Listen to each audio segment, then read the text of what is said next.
கருணைக்கிழங்கில் 2 வகைகள் உள்ளன. ஒன்று காரும் கருணை, மற்றொன்று காரா கருணை. காரும் கருணையினை பிடிகருணை என்றும் அழைப்பர்.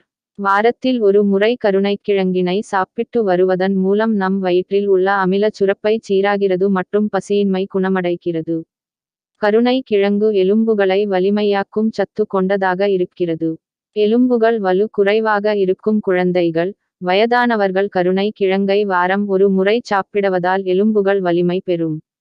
கருணை கிழங்கிற்கு பித்தத்தின் அளவை சமசீராக வைக்கும் தன்மை அதிகமுள்ளது. எனவே பித்தம் சம்பந்தமான பிரச்சனைகள் ஏற்பட்டவர்கள் கருணை கிழங்கை அடிக்கடி சாப்பிட பித்தம் கட்டுப்படும். பித்த கற்கள் உருவாவதை தடுக்கும். மூலம் நோய் உள்ளவர்களுக்கு கருணைக்கிழங்கானது சிறந்த இயற்கை குணமுடைய மருத்துவ உணவாக இருக்கிறது.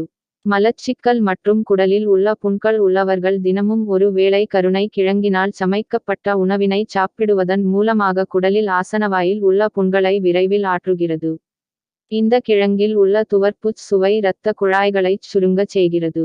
கிழங்குகளில் மிக சுலபமாக ஜீரணமாகவும் தன்மை கொண்டது.